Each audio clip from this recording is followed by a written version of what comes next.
শেখ হাসিনা হলে এটার জন্য সবচেয়ে বড় দায়ী ঢাকা বিশ্ববিদ্যালয়কে মাদ্রাসা বানানোর জন্য। আসলে আনারি লোকের হাতে গুরুত্বপূর্ণ কাজ দেওয়া যাবে না। 5 বছর আল্লাহ আমারে বাঁচায় রাখে, এদেরকে আমি মাপ চাওয়াই স্যার মুঝে, আমি ফজু পাগলা না। সরকারি দল আসলেই তো আমাকে আবার মিছিল করতে হবে, তাহলে আমি সরকারি দল থেকে দূরে থাকি। হাটহাজারী সিনিয়র মাদ্রাসা ঢাকা বিশ্ববিদ্যালয়ের মধ্যে খুব তফাৎ এখন আমি করি না। তারা ছাত্রলীগ হইয়া তারা জামাতকে শিবিরকে ভোট দিল কেন? জাসদ ছাত্রলীগ তো একসময় সারা বাংলাদেশের ডাকসু শহর রাকসু সব দখল করে ফেলছিল, এই কারণে তারা বাংলাদেশ দখল করে ফেলছিল রাজনীতিতে। আওয়ামী লীগের লোকজন কিন্তু এলাকায় থাকতে পারে না অনেক জায়গায়। মুক্তিযুদ্ধ সম্পর্কে একটা কথা বললে কিন্তু আরেকটা যুদ্ধ হবে। আমেরিকা থেকে লোক জনাই না, বাপ দাদার নাম নাই, চানমোল্লের বিয়ে।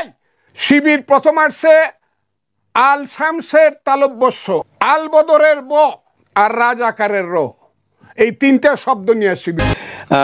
কিছুদিন আগে ডাকসু নির্বাচন গিয়েছে, এখন জাকসু নির্বাচন শেষ হয়েছে, কিন্তু এখনো গণনার কাজ শেষ হয়নি। সন্ধ্যা নাগাদ হয়তো ভোটের গণনা শেষ করবে, ঘোষণা করবেন, এবং আমরা তখনই জানতে পারবো আসলে এই নির্বাচনে কে জয়ী হয়েছেন, কে পরাজয় হয়েছেন। তো এত সময় লাগার কারণ কি? আসলে কি বার্তা দিচ্ছে এগুলো? জাতীয় নির্বাচনে প্রভাব ফেলবে কিনা? জাকসু নির্বাচনের ভোট যে গণনার যেটা হচ্ছে, এখানে বার্তা একটাই যে আসলে আনারি লোকের হাতে গুরুত্বপূর্ণ কাজ দেওয়া যাবে না। হ্যাঁ, এটি হলো বার্তাটা। মানে ওনারা জানেন না কীভাবে ভোট কন্ডাক্ট করতে হয়, ওনারা জানেন না যে কীভাবে ভোট গণনা করতে হয়।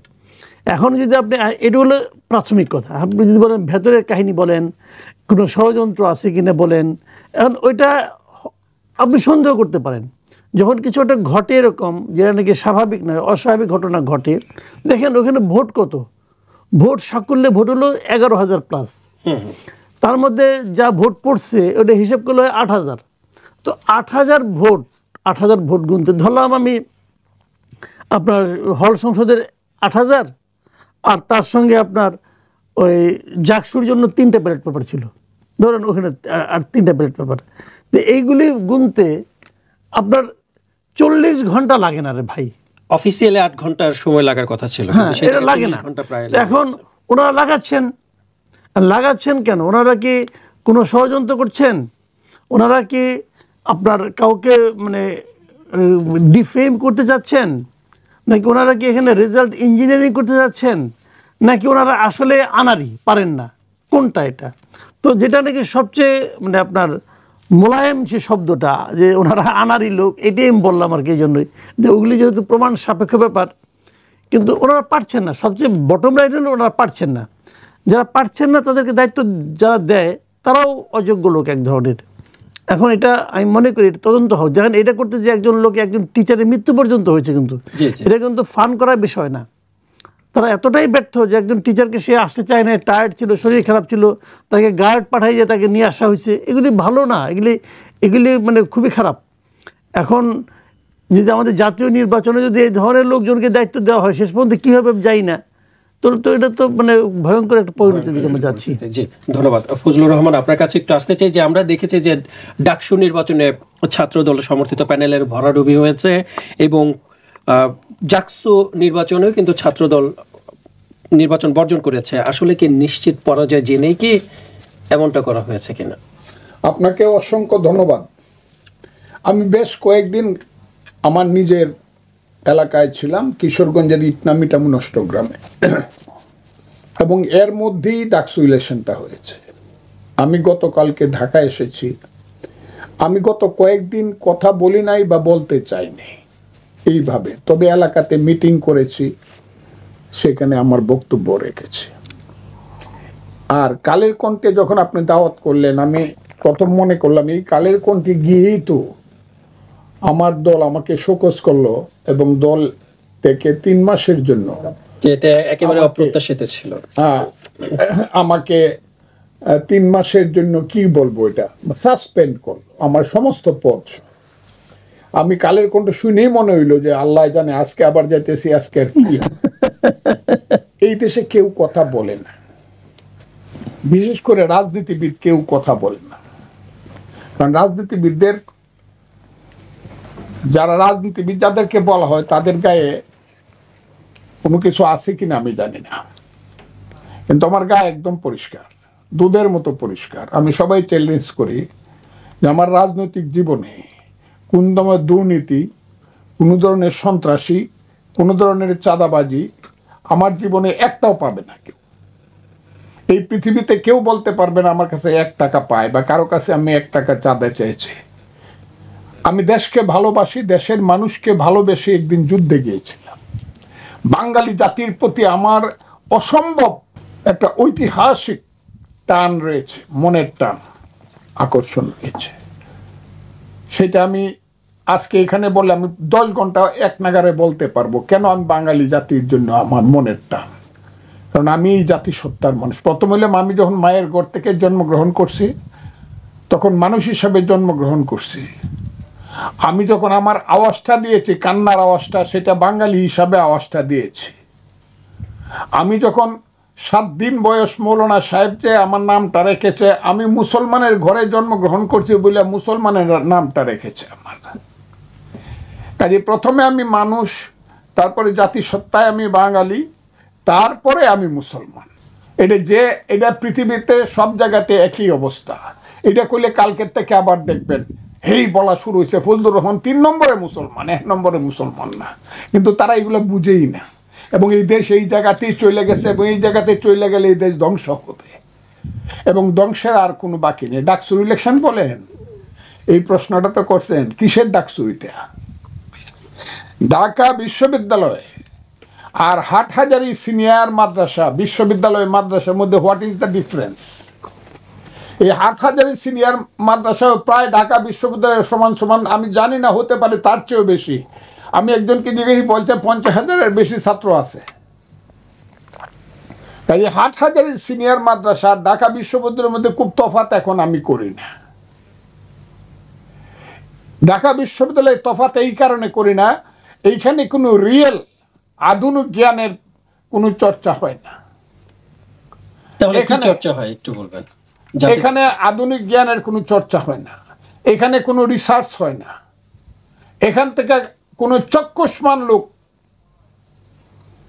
আজকের বিজ্ঞানের সঙ্গে মিলিয়ে যে চক্ষুষ্মান লোক একটিও হয় নাই গত 10 বছর 15 বছরে। আমি এই কারণে বলছি, মাদ্রাসার থেকে যারা লেখাপড়া করে আসছে তাদের প্রতিও আমার স্নেহ আছে, শ্রদ্ধা আছে। এটা নিয়ে আবার কালকে আবার মিছিল বাড়িব ফজলুর রহমান ধর্মবিরোধী না। মাদ্রাসার পড়া তাদের লাইনের পড়া।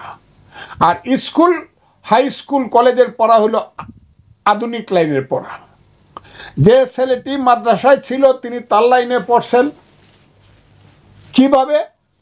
উনি 1 থেকে 10ম শ্রেণী থেকে দাখিল একটা পরীক্ষা দিছেন, দাখিলের পরে উনি আলিম একটা পরীক্ষা দিছেন, আলিমের পরে ফাজিল, এরপর কামিল একটা পরীক্ষা দিছেন, তারপরে আরও বড় ডক্টরেট ডিগ্রি করতে হয়েছিল। উনি গেছেন ওই যে অতে মাদ্রাসা, কি মাদ্রাসা নাম, ওই যে দেওবন্দ মাদ্রাসায় গেছেন অথবা আল আজহার বিশ্ববিদ্যালয়ে গেছেন। এটা হলো তাদের লাইন। আর আমাদের লাইন হলো এটা, আমি যে আধুনিক শিক্ষা যে আমি 1 to 10 পরীক্ষা লেখাপড়া করছি, তারপর আমি SSC পরীক্ষা দিছি। এটা হলো মডার্ন আধুনিক শিক্ষা ব্যবস্থা। তারপরে HSC পরীক্ষা দিছি, তারপরে BA অনার্স MA পড়ছি। ফজলুর রহমান, আমি আপনার কাছে জানতে চাচ্ছি যে ডাকসু নির্বাচন ভরাডুবি হয়েছে, আমার না শুনলে আপনি বুঝবেন না তো। আচ্ছা প্লিজ। 1 নম্বর কথা হলো যে শেখ হাসিনা হলে এটার জন্য সবচেয়ে বড় দায়ী, ঢাকা বিশ্ববিদ্যালয়কে মাদ্রাসা বানানোর জন্য। কারণ শেখ হাসিনা কৌমি জননী হওয়ার লোভে হোক বা ইচ্ছায় হোক, স্ব ইচ্ছায় হোক, ইন্টারমিডিয়েট পাস করে আমি যে ইংলিশ মিডিয়ামে বা বাংলা মিডিয়ামে পড়ে যে নাম্বার নিয়ে আমি ঢাকা ইউনিভার্সিটিতে ভর্তি হতে পারছি না, ঠিক আলিম পাস করে, দাখিল এবং আলিম পাস করে মাদ্রাসার সেই ছেলেটি এসে ভর্তি হয়ে যাচ্ছে আমার সামনে দিয়ে। কারণ হলো মাদ্রাসায় নম্বর পাওয়া যত সোজা, 90, 95, 99।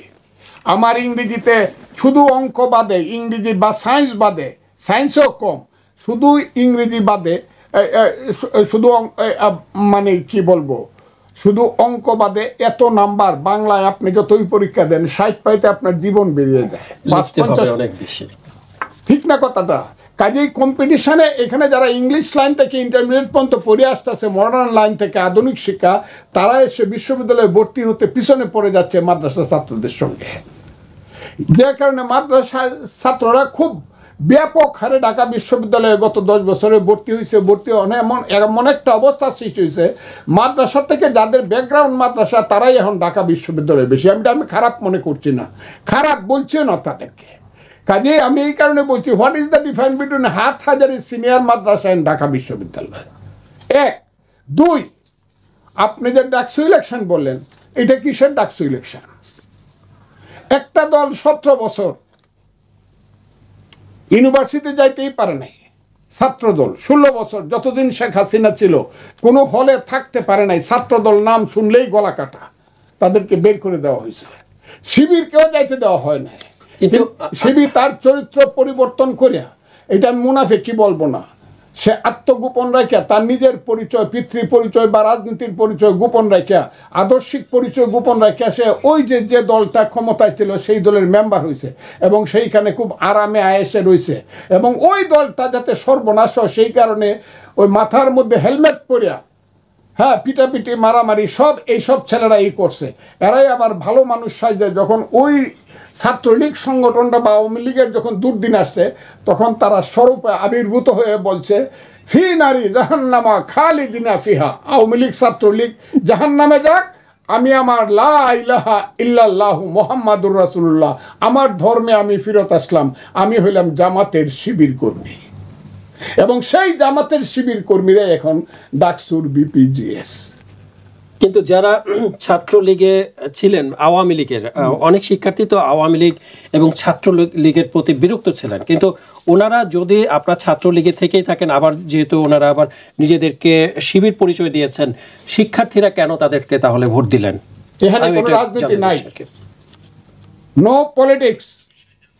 এইভাবে ওই যে এখন যে বাংলাদেশে যে ধুমধাম, খালি এই ওনাদের তো কোনো কাম নাই তো, সাংবাদিকদের এই যে একটা কাম পাইছে ডাকসু, কি হয়েছে ডাকসু তো পাস পেলে কি আসে যায়? এই ধরনের একটা ডাকসু ইলেকশনে এই ধরনের রাজনৈতিক পরিস্থিতি কি আসে যায় যেখানে শিবির পাস করে যায়, তাও শিবিরের নামে না, কিন্তু নাকি নামে পাস করছে, নামে না, তারা একটা ঐক্যজোটের একটা প্যানেল দিয়ে পাস করে। ঠিক আছে, বুঝলাম শিবির পাস করতে, কি আইলো? আরে বাপ রে বাপ, এটা যে কি হয়েছে শিবির, এটার সঙ্গে জাতীয় রাজনীতি এক সময় ছিল। কই মাহমুদুর রহমান মান্না তো 2 বার বিপি হয়েছে, চাকসুর জিএস ছিল, একটা মাহমুদুর রহমানের দল একদম দাঁড়ায় গিয়া এই দেশ দখল করে ফেলছে। জাসদ ছাত্রলীগ তো একসময় সারা বাংলাদেশের ডাকসু সহ রাকসু সব দখল করে ফেলছিল, এই কারণে তারা বাংলাদেশ দখল করে ফেলছিল রাজনীতিতে।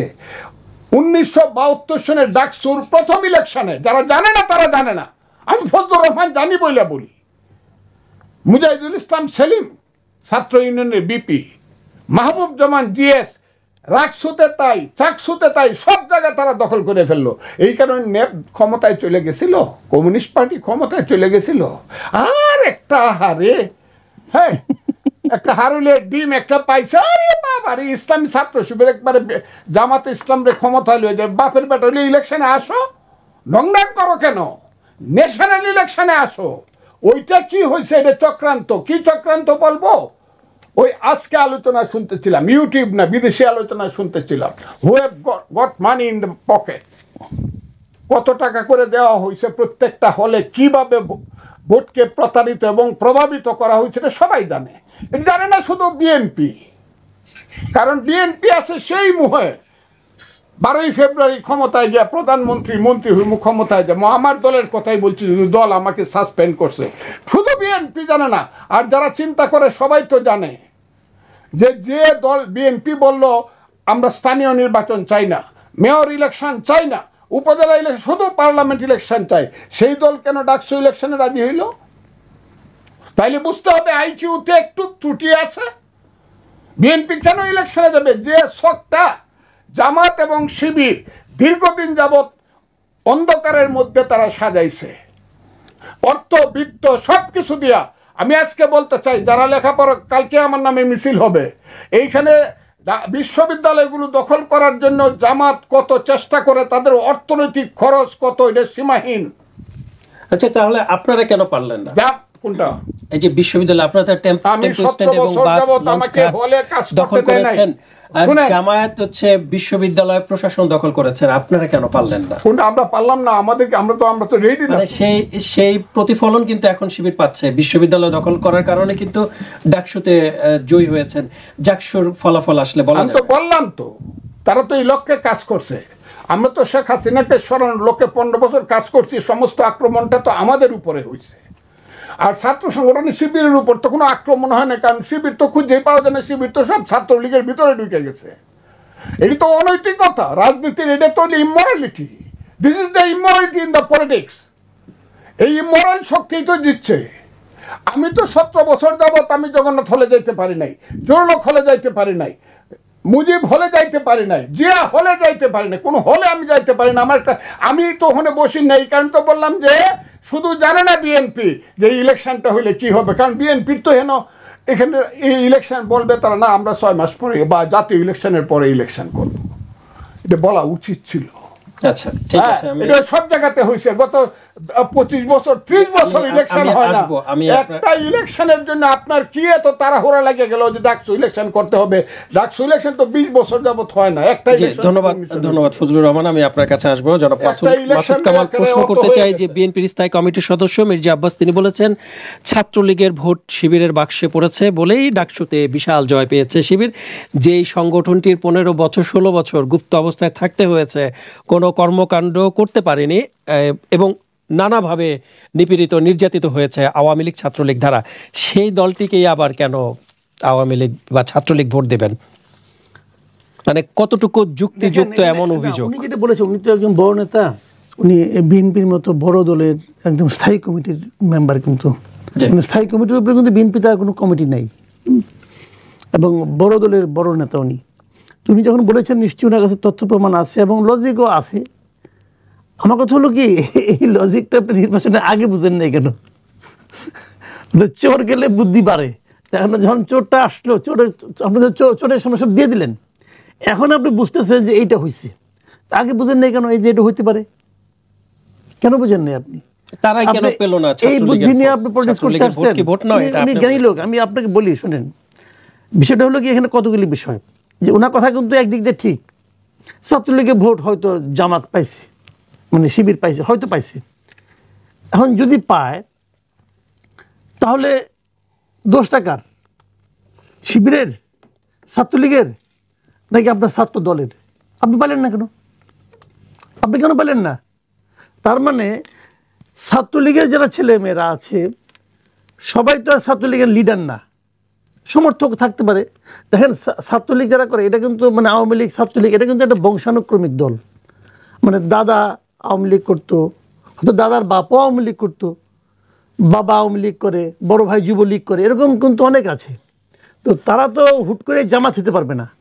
বাট এই যে সমর্থকগুলি রয়ে গেছে এখানে, তাদেরকে আপনারা আনতে পারলেন না কেন? তারা আপনাকে ভালোবাসলো না কেন? শিবিরের সঙ্গে আওয়ামী লীগের আদর্শিক বিভেদ বিরাট দূরত্ব, বিরাট দূরত্ব।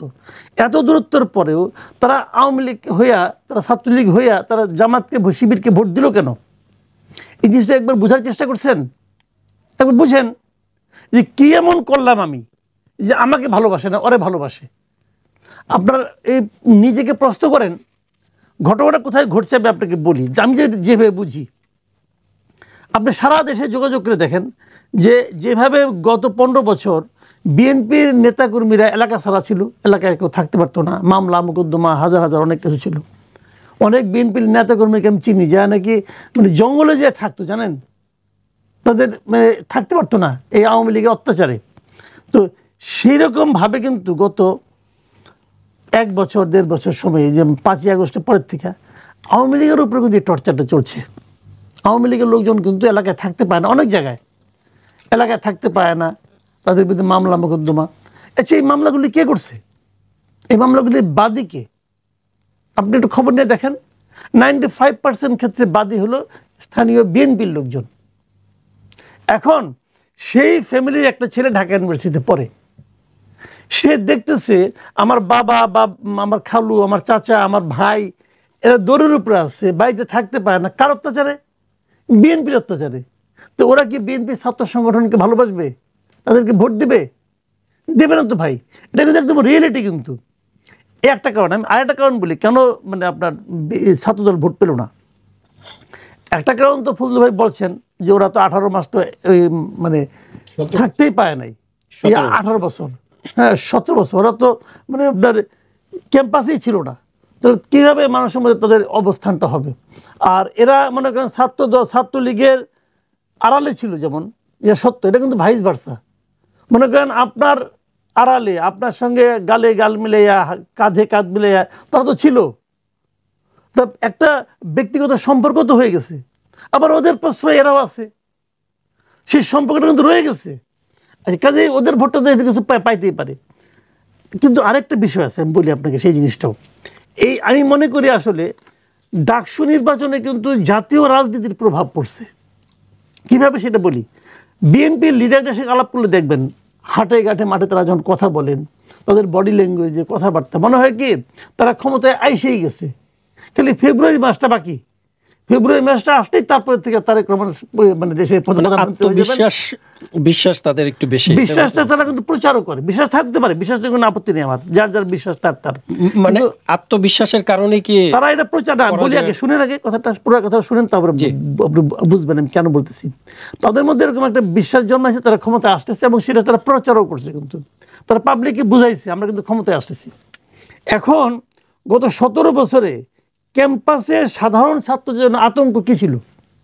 সাধারণ ছাত্রদের জন্য আতঙ্ক ছিল গণরুম এবং পরীক্ষার আগের রাত্রেও মিছিলে যাওয়ার জন্য তাদেরকে যেতে হতো, চাপ দেওয়া হতো। এই কাজটা কে করতো? আমরা বলি ছাত্রলীগ, আসলে ছাত্রলীগ ভাইবেন না, এটা আসলে করতো সরকারি দল। যে দল সরকারে থাকে তারাই এরকম একটা ক্ষমতা প্রয়োগ করতে পারত। এখন যদি এই ছাত্ররা মনে করে যে যেভাবে বিএনপি ক্ষমতায় আসতেছে, তাহলে ছাত্র দলটাও কিন্তু সরকারি দল হয়ে যাবে ফেব্রুয়ারির পরের থেকে। তারা হয়তো সরকারি দলকে ভয় পাইছে যে আমি কোনো সরকারি দল চাই না। এটাও কিন্তু হইতে পারে যে সরকারি দল আসলেই তো আমাকে আবার গণরুমে ঢুকাবে, সরকারি দল আসলেই তো আমাকে আবার মিছিল করতে হবে, তাহলে আমি সরকারি দল থেকে দূরে থাকি। এই ধরনের একটা ঘটনা ঘটতে পারে। আর এর সঙ্গে আরও একটা ঘটনা আছে, যদি পরে সময় পাই বলবো নি। জি ধন্যবাদ। ফজলুর রহমান, আপনার কাছে যেতে চাই। ডাকসু বিজয়ের পর আমরা দেখেছি যে শিবিরের প্যানেল প্রথমে জুলাই শহীদের কবর জিয়ারত করেছে, তারপর বুদ্ধিজীবী কবর সেখানেও গিয়েছেন। প্রশ্ন করতে চাই, জামায়াতের কি ৭১-এর কোনো অনুশোচনা বা পলিসি পরিবর্তন করেছে কিনা? সেই জায়গা থেকে কি তারা সেখানে গেছেন কিনা, যে বুদ্ধিজীবী ৭১-এর বুদ্ধিজীবী যারা ছিলেন তাদেরকে? সলের কোনো অভাব হয় না, চলনারও কোনো অভাব হয় না। আমি ছেলেদেরকে বলছি না, আমি বলছি জামাতকে। জামাতেরই সন্তানেরা যদি বাপের শিক্ষা পায় থাকে, তাইলে আমি বলবো এরা ছলনা করছে। বাপ হইলো তাদের মানে ফাদার্স পার্টি হইলো তাদের, বা মাদার্স পার্টি হইলো জামাত। জামাত কিন্তু ৫৪ বছরে এমন একটা ভাব করছে, প্রথমে পালায় ছিল, পরে গোলাম আজম সাহেব আসলেন, যে কোনোভাবে উনি এইভাবে রইলেন, অনেক কিছু হয়েছে। সেই জাহানারা ইমাম টিমাম, ওই যে আজকের যে আইনমন্ত্রী বৈশা আছে জনাব আসিফ নজরুল, উনি কিন্তু বিশাল নেতা ছিলেন যাতে গোলাম আজমের ফাঁসি দেওয়া যায়। এগুলা অনেক হয়েছে। আমি যে কারণে আপনাকে বলছি, আপনাদের এখানে কথা বলার সময় পাওয়া যায় না, যে কারণে ভুল বুঝাবুঝির স্কোপ থাকে। জামাত কিন্তু ৫৪ বছর পরে সুযোগ পাইয়েই কইছে, যারা অস্ত্র হাতে মুক্তিযুদ্ধ করছিল তারা মাপ চাও। সুযোগ পাইয়েই কিন্তু তারা বলছে ৪৭ হইল প্রথম স্বাধীনতা যুদ্ধ, আর ২৪ হইল সর্বশেষ স্বাধীনতা যুদ্ধ, আর ৭১ হইল গন্ডগোল, ভাইয়ে ভাইয়ে গন্ডগোল। এবং সেই ভাইয়ে ভাইয়ের মধ্যে ভুল বুঝিটা সৃষ্টি করছে পাশের দেশ ভারত চক্রান্ত করে। এটা ২ দিন ৩ দিন ৪ দিন ৫ দিন আমি মনে করছিলাম আমার দল বিএনপি, এটা মুক্তিযোদ্ধা শহীদ জিয়াউর রহমানের দল, সেই দলে বুঝি নেতা আছে সেই রকম, যে বলবেন না এই কথাটা সত্য না, ৭১-ই মুক্তিযুদ্ধ, কিন্তু কেউ বলে নাই। এইভাবে যখন বলা শুরু করলো এবং ৭১-কে পায়ে মারায়া গেল, ৭১-এর সমস্ত বীর শ্রেষ্ঠর ছবি যখন ফেলে পা দিয়ে পারাইলো, তখন আমি ফজলুর রহমান, আবারও বলছে আমি ফজলুর রহমান, আল্লাহর রহমত, বলছে এই রাজাকারের বাচ্চা, আল বদরের বাচ্চারা, এই দেশটা কিন্তু এখনো পাকিস্তান হয়ে যায় নাই, মুক্তিযোদ্ধারা কিন্তু আমরা কিন্তু এখনো মরি নাই, সাবধান। মুক্তিযুদ্ধ সম্পর্কে একটা কথা বললে কিন্তু আরেকটা যুদ্ধ হবে, পারি অথবা মরি, মুক্তিযুদ্ধকে চোখের সামনে নিহত হত্যা করতে দেব না। সেই যে জামাত আমাকে ফজা পাগলা বলা শুরু করলো, আপনারা জানেন এটা, আমি ফজু পাগলা হয়ে গেছি জামাতের বিরুদ্ধে কথা বলতে গিয়া। তবে এইটার জন্য যদি জামাত এবং তার আমির আমার কাছে মাপ না চায়, আর যদি আমি 5 বছর আল্লাহ আমারে বাঁচায় রাখে, এদেরকে আমি মাপ চাওয়াই স্যার মুজে, আমি ফজু পাগলা না, আমি হইলাম সবার ফজলুর রহমান, যে ফজলুর রহমান বাংলাদেশে মুক্তিযুদ্ধের শ্রেষ্ঠ সন্তানদের একজন। আমি এদেরকে এটা প্রমাণ করে ছাড়বো এবং তাদেরকে হাত জোর করে মাপ চাওয়া ছাড়বো যারা আমাকে ফজা পাগলা বলছে। আমাকে অপমান করার জন্য এখনো কোনো কথা নাই, যা বলে নাই।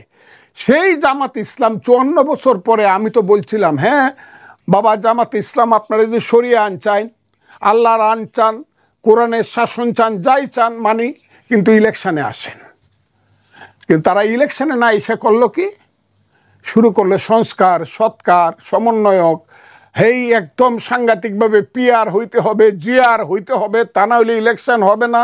আমরা যারা মুসলমান আমরা তো ইচ্ছা করলে 4টা করে বিয়ে করতে পারি, আমাদের ঘরে ঘরে মাত্র 1টা করে বউ আছে, আমাদেরকে আরও 3টা বউ যদি সরকার আমাদেরকে বিয়ে করায় না দেয় তাহলে আমরা ইলেকশনে যাব না। এই তো শুরু হয়েছে।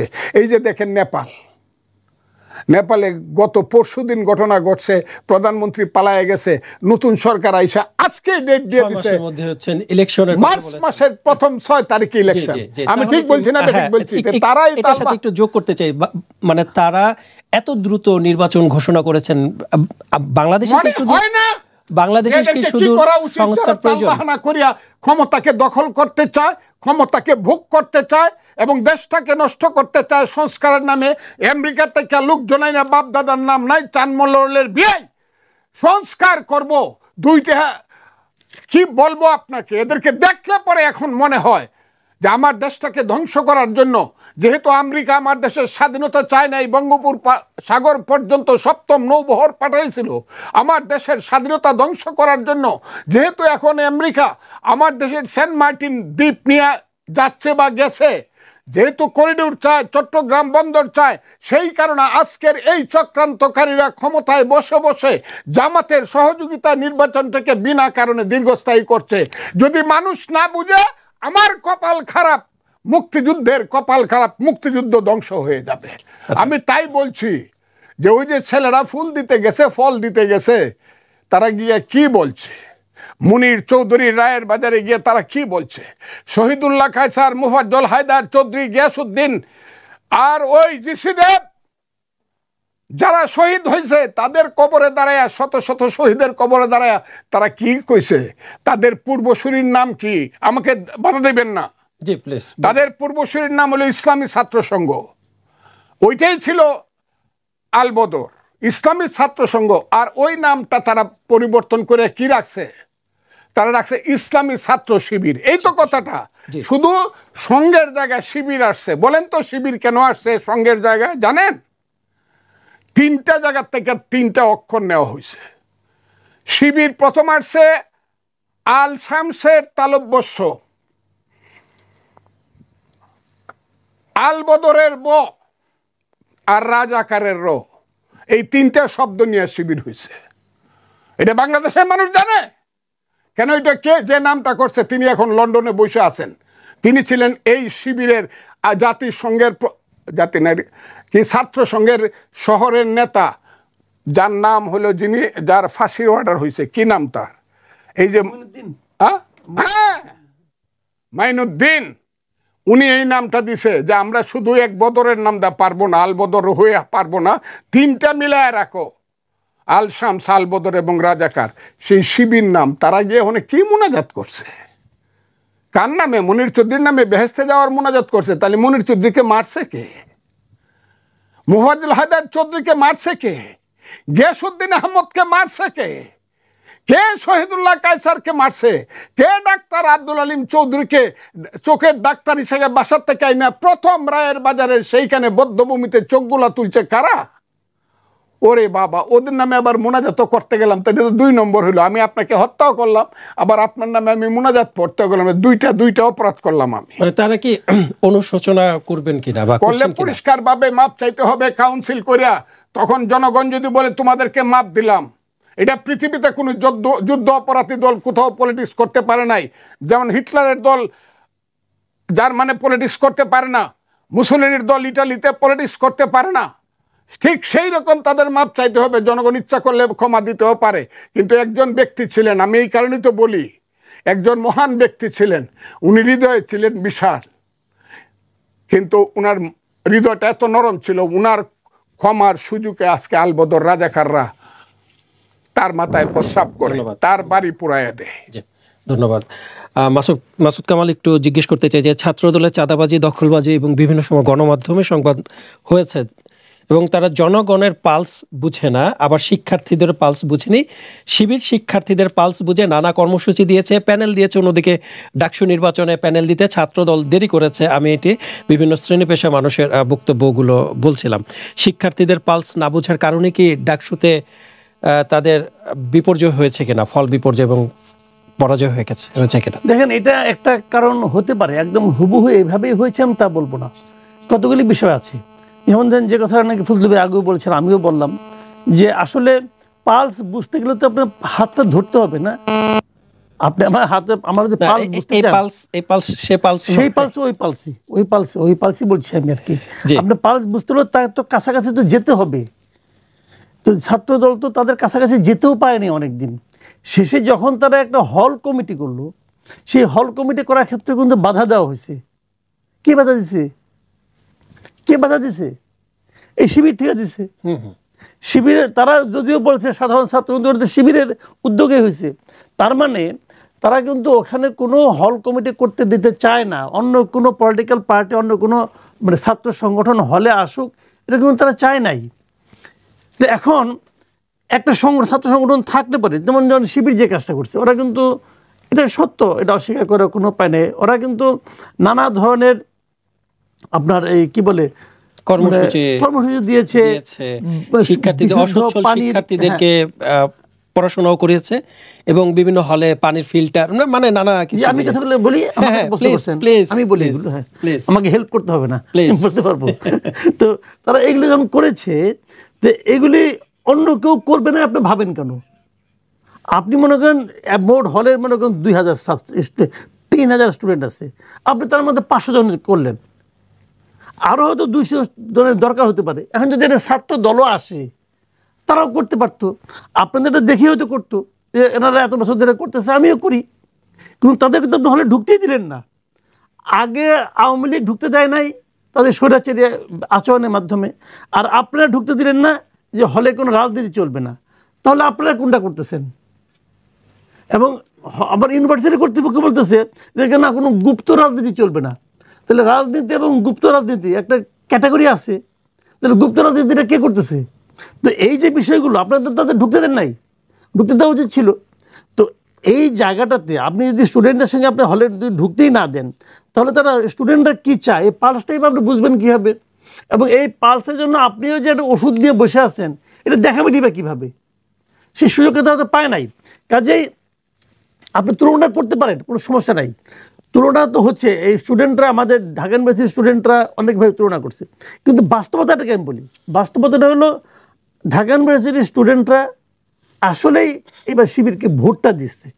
এটা বাস্তবতা ভাই, মানতে হবে। জীবনের সব আয়োজন এখানে একসাথে। আমার কাছে শুনতে খারাপ শোনা যেতে পারে, অন্যকে খারাপ লাগতে পারে, লাগবে, কিন্তু তারা ভোট দিচ্ছে রে ভাই, এবং তারা ভোটেই জিতছে। ওই যে ভোট কারচুপি হয়েছে, ইঞ্জিনিয়ারিং হয়েছে, অনেকেই বলতেছে। ওই দিন কালকে দেখলাম যে বিএনপির যুব দলের যে সভাপতি মনির মুন্না, উনি বলতেছে যে ডাকসু ইলেকশনে এমন এটা হাসিনার ইলেকশন ইঞ্জিনিয়ারিংকেও হার মানাইছে। তো এগুলি আসলে এগুলি কথাগুলো গ্রহণযোগ্য কথা নয়। এগুলি বললে কি হয় জানেন? এগুলি বললে যে জিনিসটা হয় যে এই নির্বাচনকে তখন অস্বীকার করার মতো একটা অজুহাত কিন্তু সবাই পেয়ে যায়। একটা নির্বাচন তো হয়েছে, আপনি সেটা মেনে নেন। হ্যাঁ, নির্বাচনে কেন আপনি হারলেন এগুলি নিয়ে আপনি গবেষণা করেন, কোনো সমস্যা নেই। এবং আপনার খামতিটা কোথায় ছিল, ঘাটতিটা কোথায় ছিল, এগুলিও দেখেন। যদি কোনো দুর্নীতি হয়ে থাকে নির্বাচনে, সেটা আইডেন্টিফাই করেন। আইডেন্টিফাই করলে যে হয়ে যায়, এত কথা বলা লাগে না তো। কিন্তু এইটা আবার হাসিনার ইলেকশন ইঞ্জিনিয়ারিংকে হার মানাইছে, এটা যখন মনির মুন্না সাহেব বলেন, তখন আমি ওনার প্রজ্ঞা নিয়ে, ওনার সৌজন্যতা নিয়ে আমার সন্দেহ তৈরি হয়।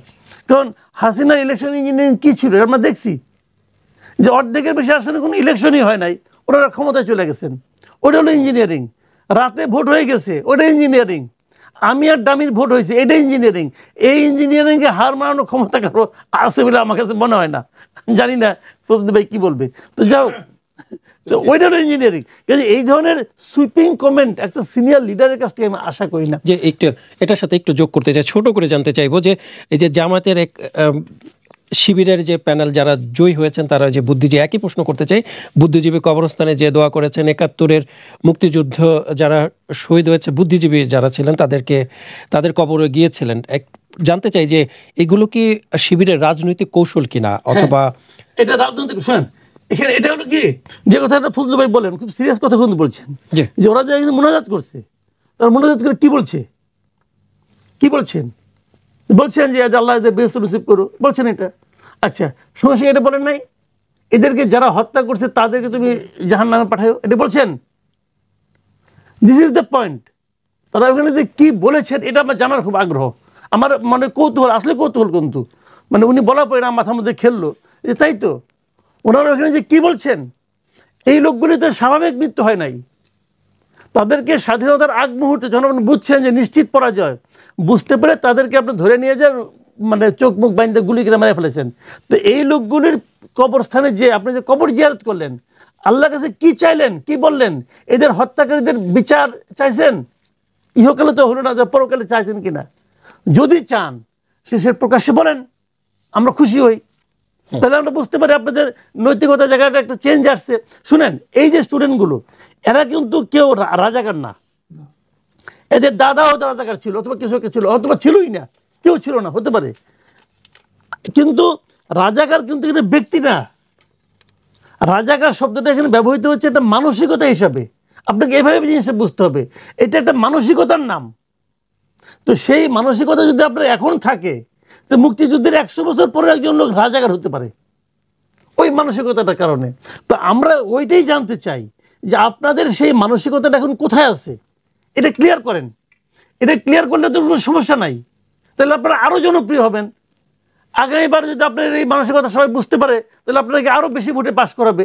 আমাদের তো কোনো আপত্তি নাই, সবই হতে পারে। কিন্তু সেই জায়গাটা কিন্তু আসলেই কিন্তু এটা জানার প্রশ্ন, আমি এটা জানতেও চাই আসলে আসলে ওনারা বলুক, ওনারা ওখানে কী দোয়া করছেন, এটা খুব জানার খুব আগ্রহ। ধন্যবাদ। ফজলুর রহমান, আপনি তো নানা সময়ে শিবির যারা করেছেন তাদেরকে রাজাকার বলেছেন, রাজাকারের বাচ্চাও বলে সম্বোধন করেছেন। ডাকসুতে ছাত্র দলের হারার পেছনে কি এমন বক্তব্য দায়ী ছিল কিনা? আমি আপনাকে বলি, দায়ী যদি হয়ে থাকে হইছে, আমি রাজাকারের বাচ্চাদেরকে রাজাকারের বাচ্চা বলবই। এই কারণে আমার ভোট পাওয়ার জন্য বলবো না যে না আপনারা হইলেন মহান মুক্তিযোদ্ধার বাচ্চা, এটা আমি বলবো না। আমি শিবির সবাই রাজাকারের বাচ্চা পাও, এই যে ছেলেরা ব্যক্তিগতভাবে সব খারাপ, শিবির যারা করে এটা আমি মনে করি না। অনেক ভালো বলে ছেলেদের রেজাল্ট অনেক ভালো, অনেক ব্রিলিয়েন্ট ছেলে, আমার কথা বলতে দেন, না হলে আমরা ওইটা পড়ে। আমি এত কিছু বলতে চাই, বাংলাদেশে কাউকে আমি বুঝাইতে পারি না। এরা ব্যক্তিগত জীবনে ভালো, শুনবো আমরা, ব্যক্তিগত জীবনে ভালো, এবং এদের সামনে একটা ফিলোসফি দেওয়া আছে, আদর্শ দর্শন, যেটা থেকে দর্শন এবং প্রিন্সিপালের মধ্যে একটাকে বলে, এটাকে বলে আইডিওলজি। এদের একটা আদর্শিক চিন্তা আছে। সেই আদর্শিক চিন্তাটা কি, এটা কোত্থেকে আসতেছে? শিবিররা নিজেরা সৃষ্টি করতেছে, না তাদের যে মূল দল জামাত, তাদের দর্শনটা এখানে আসছে? ঠিক আছে, সেই দর্শনটাই তো তারা পালন করতেছে। জামাত বলতেছে যে আমরা আল্লাহ আমাদের প্রভু, রাসূল আমাদের নেতা, আগের স্লোগান এখন আর দেয় না, এটা আমি বন্ধ করাইছি বক্তৃতা করিয়া। রাসূল কারো নেতা না, আল্লাহ খালি তাদের প্রভু না। আল্লাহ বলছে আলহামদুলিল্লাহ রাব্বিল আলামিন, আমি সমস্ত বিশ্ব ব্রহ্মাণ্ডের প্রভু। এই কথা কোয়ার পরেই বন্ধ হয়ে থাকে। কথাটা কি বুঝতে পারছেন? জামাত যে ধর্মীয় রাজনীতি, ইসলাম ধর্মের নামে যে রাজনীতি, এই রাজনীতি তো শিবির করতেছে। আমি বলবো চেতনার স্তরে তারা, আমার এই দেশে জামাত হওয়া, আপনি প্রকৃষ্টভাবে রিয়েল মৌলানা, মৌলবী, আলেম, উলামা, গাউস, কুতুব, দরবেশ যারা, তাদের বক্তব্য শুনে দেখেন জামাত কোন ধরনের ইসলামিক দল। বাস আমি এই পর্যন্তই বলবো। তাদের আদর্শিক ব্যাপারটার সঙ্গে হইল আমার ফাইট।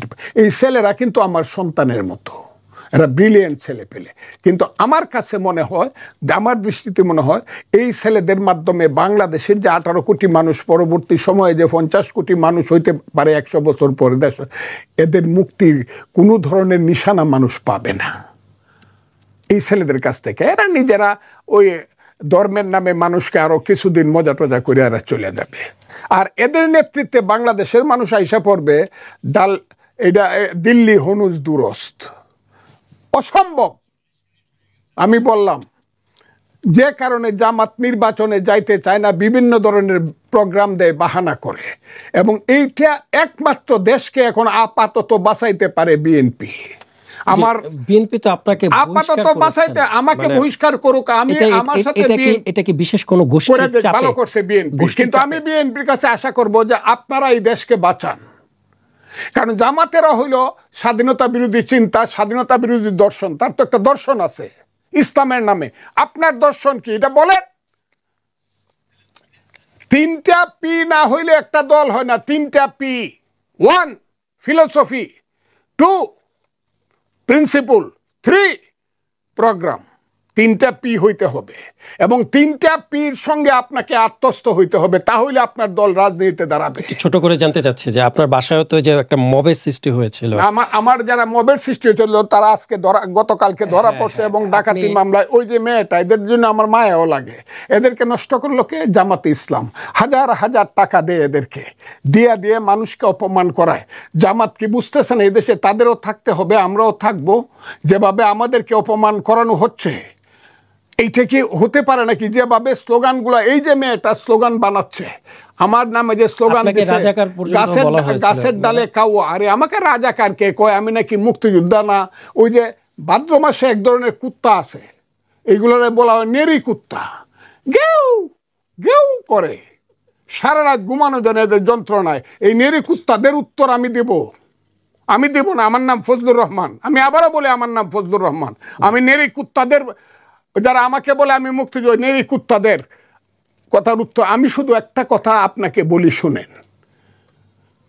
বিএনপি যদি সঠিকভাবে ওই যে 3টা পি বললাম, সেই পেতে যদি নিয়ে বিএনপি, আমি কতবার বলছি, একটা বাস স্ট্যান্ড দখল করা, একটা টেম্পো স্ট্যান্ড দখল করা, একটা সিটাগুড়ের দোকান দখল করা, এটা একজন রাজনৈতিক কর্মীর কাজ না। 10,000 টাকা কান্দা নেওয়া কাজ না। তারপরে আমি আমি যুক্তি দেওয়ার চেষ্টা করছি।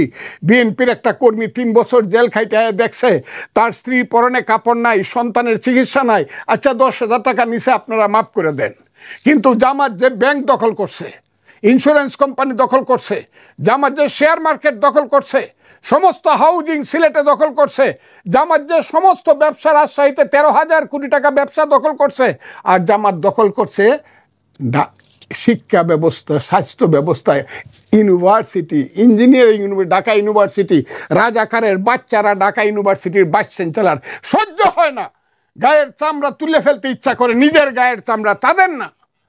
আমার এখনো মনে হয়, আল্লাহ তুমি যদি আমাকে 23 বছর 24 বছর বয়স দিত, আমি চ্যালেঞ্জ করলাম, আমি 1 বছর ঢাকা ইউনিভার্সিটিতে পড়ে ছাত্র রাজনীতি করব, ওই শিবির টিবির ভোটে মারামারিতে না, ভোটে আগামী বছর 50% ভোট পাবে, আমি যে দলটা করব সেই দলের বিরুদ্ধে। এই হলো রাজনৈতিক ব্যাপার। বিএনপি একমাত্র দেশ বানাইতে পারে, এবং বিএনপির নেতৃত্বই দেশ বাঁচাইতে পারে, যদি এখনো মনে করে আমরা সিরিয়াসলি স্ট্যান্ড নিব মুক্তিযুদ্ধের পক্ষে। কারণ আমাদের নেতার নাম হলো শহীদ জিয়াউর রহমান। আমাদের নেতা মেজর জিয়া মুক্তিযুদ্ধের সময় বলছিল, I major Zia do hereby declare the independence.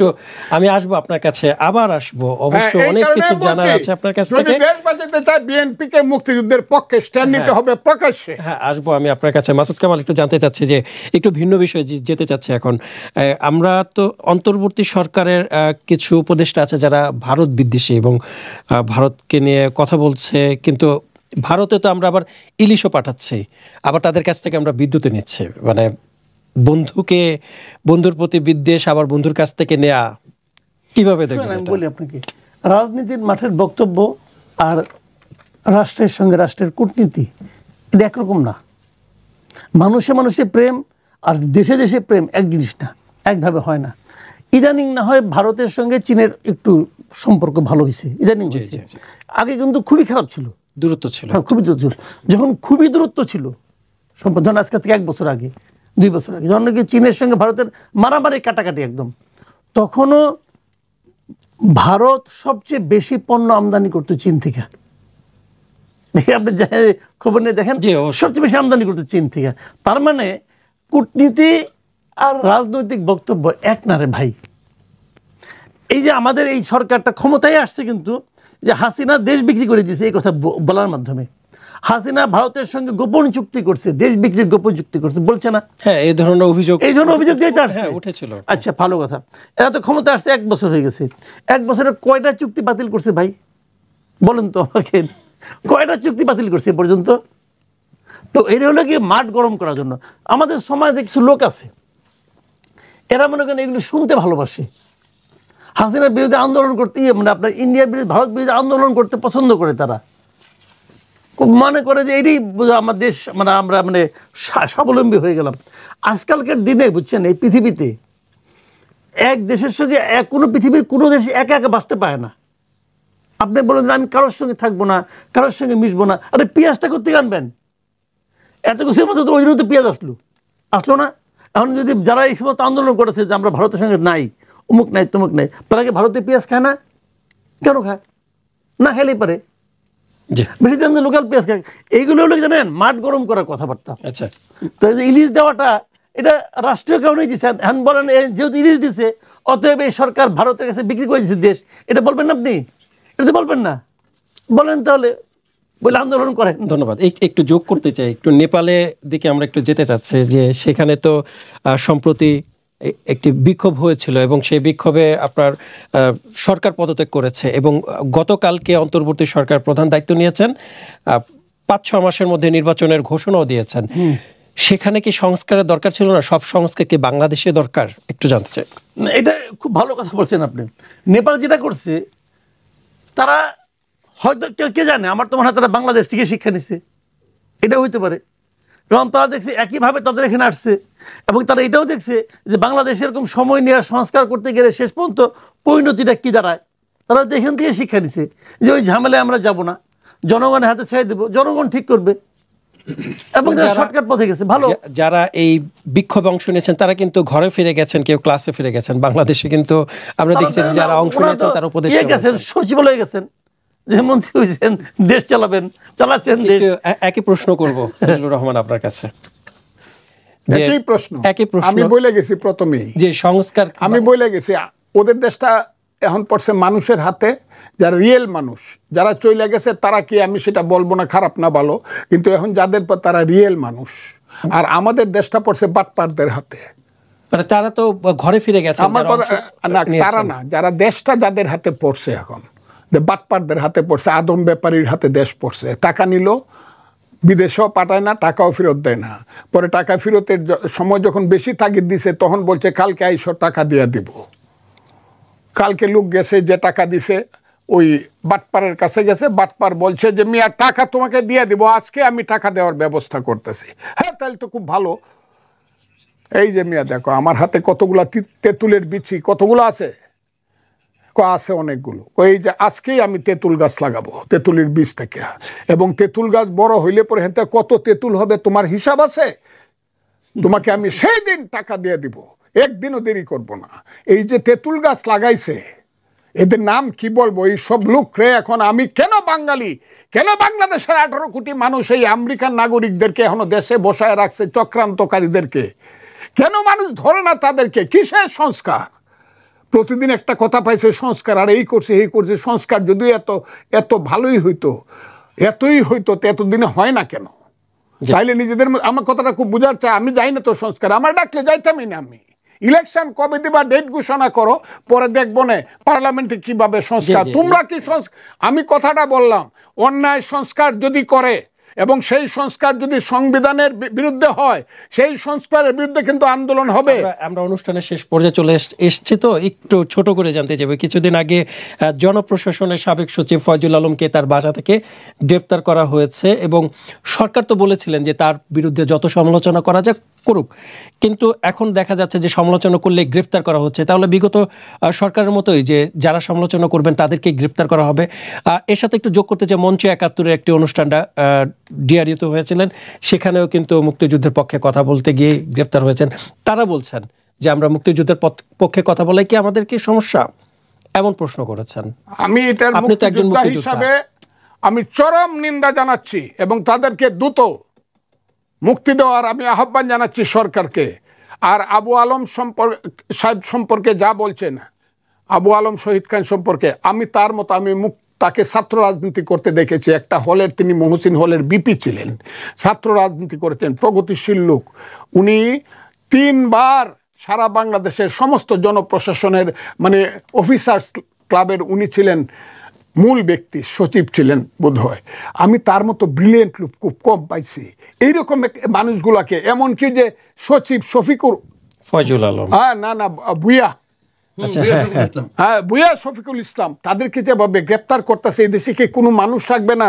খালি এই মেয়েগুলাই সামনে থাকবে। ওই যে মেয়েটার নাম তপু, যে ডাকাইত, এবং এরা ওই যে তমা, এবং যারা ওই যে ডাকাত, যে যারা ওই যে সমন্বয়ক ডাকাত যারা, এরা শুধু আমাদের ইউনূস সাহেবের আশেপাশে থাকবে, আর ওই যে স্বরাষ্ট্রমন্ত্রী জাহাঙ্গীর আলমের মাথায় উঠে নাচবে, আর সমস্ত সচিবরা, ব্রিলিয়েন্ট লোকরা, দেশপ্রেমিকরা, মুক্তিযোদ্ধারা জেলে থাকবে। হোক না সেটা জাহান্নাম, হাবিয়া, দুজক, এইখানে তো মুক্তিযোদ্ধারে জেলখানায় থাকবে, কারণ মুক্তিযোদ্ধাদের তো দেশ এটা নয়, এটা হলো জাহান্নাম হয়ে গেছে। আলবদর রাজাকাররা এদেশের সমস্ত রন্ধ্রে রন্ধ্রে বৈশা আছে। সেই জন্যই তো আমাদের এত বড় সর্বনাশ হয়ে যাচ্ছে বাংলাদেশ। তবে আল্লাহ যদি থাকে, আল্লাহ আছে, আল্লাহর বিচার হবে, এবং আমরাও আছি, জানি না আর, কিন্তু আমি জানি এই দেশে সত্য এবং মুক্তিযুদ্ধ জয়লাভ করবে। জি জি, ধন্যবাদ। মাসুদ কামাল, সর্বশেষ নির্বাচন চাই, এই কথাটা বললাম। নির্বাচনের ডেট যাতে পরিবর্তন না হয়, তাহলে কিন্তু খবর আছে। আচ্ছা, যেহেতু নির্বাচনের কথা বলছেন, আমি শেষ করার আগে আপনার কাছে আরেকটি প্রশ্ন করতে চাই যে প্রধান উপদেষ্টা প্রেস সচিব তিনি বলেছেন যে ফেব্রুয়ারিতেই নির্বাচন হবে, যদি কেউ এর বিপরীত ভেবে থাকে তাহলে জাতির জন্য সেটি বিপর্যয় হবে। আবার কিছু দল কিন্তু পিআর পদ্ধতিও চাচ্ছে। এর মধ্যে যদি আবার পিআর ঢুকে যায় তাহলে বিএনপি কি করবেন? আমি জানি না বিএনপি, কারণ এখন তো আমি বিএনপির উত্তরটা দিতে পারবো না। কিন্তু পিআর পদ্ধতি সংবিধানে নাই, এটা কোনোদিন, এবং পিআর পদ্ধতি নিয়ে কিন্তু অতএব নেপালে বিপর্যয়টা হয়েছে, মূল বিপর্যয়টা হয়েছে। পিআর পদ্ধতি হোক আর সিআর হোক, যাই হোক, এটা পার্লামেন্টে হবে। জামাত যদি পিআর চায়, জামাত পিআরের কথা বলে ইলেকশনে আসুক। যদি তারা মেজরিটি হয়, তারা পিআর করবে এবং পিআরের মাধ্যমে নির্বাচন দিবে। কিন্তু এর আগে তাদেরকে কে ক্ষমতা দিছে পিআর করিয়া, এই সরকারকে কে দায়িত্ব দিছে? এটা তো পার্লামেন্টে পাস হইতে হবে আগে, তারপর তো পিআর পদ্ধতি হবে। ধন্যবাদ মাসুদ কামাল। আমি আপনার কাছে একটু জানতে চাই যে সামনে তো নির্বাচন কেন্দ্র করে কিন্তু কিছুদিন আগে ধানমন্ডিতেও কিন্তু আওয়ামী লীগের মিছিল হয়েছে, প্রকাশ্যে ককটেল বিস্ফোরণ হয়েছে। আবার আজকে রাজধানীর রমনা গুলশান এলাকায় ঝটিকা মিছিলের প্রস্তুতিকালে কার্যক্রম নিষিদ্ধ আওয়ামী লীগের অঙ্গ সংগঠনের 12 সদস্যকে গ্রেপ্তার করেছে ঢাকা মেট্রোপলিটনের পুলিশ, রমনা এবং গুলশান থানা পুলিশ। প্রশ্ন করতে চাই যে নির্বাচনকে সামনে রেখে এই ধরনের বারবার নিষিদ্ধ সংগঠন তারা বারবার হচ্ছে প্রকাশ্যে আসছেন, মিছিল করছেন, ককটেল বিস্ফোরণ করছেন, রাজনীতিতে কি বার্তা দিচ্ছে এটা? এটা শুনেন, আমি বলি আপনাকে, এই যারা এই আওয়ামী লীগের হয়ে যারা মিছিল করতেছে বিভিন্ন জায়গায়, এরা কি মানে প্রতিদিন সকালবেলা ইন্ডিয়া থেকে আসে মিছিল করে আবার ইন্ডিয়া চলে যায়? না, অবশ্যই তারা বাংলাদেশে, ফাইন। তাহলে বাংলাদেশের নাগরিক, তারা বাংলাদেশের নাগরিক। আমাদের সংবিধানে তো বলা আছে ভাই, আপনাকে রাজনীতি করার অধিকার দিতে হবে। তো তারা তো মনে করতেছে আপনি তাদের নিষিদ্ধ করছেন। কীভাবে নিষিদ্ধ করছেন? একটা নির্বাহী আদেশে নিষিদ্ধ করছেন। এই আইনটা খুব ভালো আইন, এটাকে কেউ এ পর্যন্ত বলছে যারা এই আইনটা খুব ভালো একটা আইন করছে। তা আপনি একটা কালো আইনের মাধ্যমে একটা পলিটিক্যাল পার্টিকে নিষিদ্ধ করছেন, তারা কোনো পলিটিক্যাল অ্যাক্টিভিটিস করতে পারবে না। তো করতে পারবে না, আইন যখন করছেন করতে পারবে না, কি আর করা। এখন ওনারা কিছু পলিটিক্যাল অ্যাক্টিভিটিস করতে চায়, তারা কি করবে? তাদের কি জামাতে জয়েন করতে হবে অথবা বিএনপিতে জয়েন করতে হবে? তারা কি করবে ভাই? আপনি যত কিছুই বলেন না কেন, তারা এটা করবে। আগামীতে যত দিন যাবে আরও বেশি দেখবেন। এটার অবধারিত ব্যাপার। পানির ফ্লো যখন আসবে আপনি থামাতে পারবেন? যদি ফ্লো বেশি হয় বাঁধ ভেঙে যাবে। এই যে দেশে যে তারা এত বাধা বিপত্তির শিকার হচ্ছেন, এর জন্য কি তারা মানে দেশের বাইরে অফিস খুলেছেন, কার্যক্রম চালাচ্ছেন। এটার সঙ্গে অফিসগুলো কোনো সম্পর্ক নেই। দেশের বাইরে যে অফিসগুলো বলা হচ্ছে ওইটা আপনি ওই নিউজটা পড়ছেন কিনা আমি জানি, নিউজটা আমি পড়ছি, ওখানে কোনো অফিস টফিস খোলা হয় নাই। যারা ইন্ডিয়াতে গেছে, যারা ওই এলাকায় থাকে, ওখানে 50-60 জন লোকজন থাকে, তারা প্রচুর টাকা পয়সা ক্ষেত্রে লুটপাট করে নিয়ে গেছে ভাই এই লোকগুলো। তাদের একটা টাকা পয়সার কোনো অভাব নাই। একটা বাসা ভাড়া নিচ্ছে, ওখানে বিকেল বসে ওখানে কোনো সাইনবোর্ড টাইনবোর্ড আছে নাই তো। এখন আসাদুজ্জামান কামাল এবং অন্যরা বসে, কারণ এটাকে আপনি অফিস ওরা কি ওদের অর্ডারও যে এখানে হচ্ছে কাজ, ওদের কথা অনুযায়ী হচ্ছে? তা তো হচ্ছে না। হতে পারে, না হতে পারে, আপনি প্রমাণ করেন হচ্ছে যে। এরা তো এমনি করতেছে, নিজের করতেছে, এদের নিজস্ব তাগিদেই করে অথবা করে না, এটা ওদের ব্যাপার। কিন্তু শেখ হাসিনার বক্তব্য এখানে প্রচার নিষেধ। জি অবশ্যই, আমরা একটু ভাইয়ের কথাটা একটু শুনি, আপনি শেষ করতে চান। আবার তেমন কোনো কথা নাই। জি ধন্যবাদ। আমি ফজলুর রহমান আপনার কাছে, আমি শেখ হাসিনা চলে গেলে দেশের ক্ষতি হবে, কে আসবে জানেন, এগুলো আমাকে প্রশ্ন। কারণ আমি এত কথা বলছি, শেখ হাসিনার সরকার এত কথা কেউ বলে নাই রাজনীতিবিদদের মধ্যে। ওই যে 23 সনের 28 আগস্ট বিএনপির 10 লাখ লোকের মিছিল ভেঙে দিল নয়াপল্টনে। তারপর থেকে 31 আগস্ট থেকে এমন কথা বলা শুরু, 28 সেপ্টেম্বর, 31 অক্টোবর থেকে আমি যে কথাগুলো বলছি, আজকেও সেই কথাগুলো আমি ঠিক করি। তখন আমি বলতাম হাসিনা চলে যাবে, কে আসবে জানি না, আজরাইল আসুক, তাও হাসিনা যাক। আমার কথাটা খুব বুঝেন। আজকে আমার বলতে ইচ্ছা করে, এখনো বলছি না তো, কিন্তু বলতে ইচ্ছা করে যে মুক্তিযুদ্ধ যদি দেশটায় চলে যায়, তাইলে আজরাইল আইসা মুক্তিযুদ্ধ রক্ষা করুক, তাতে আমি রাজি।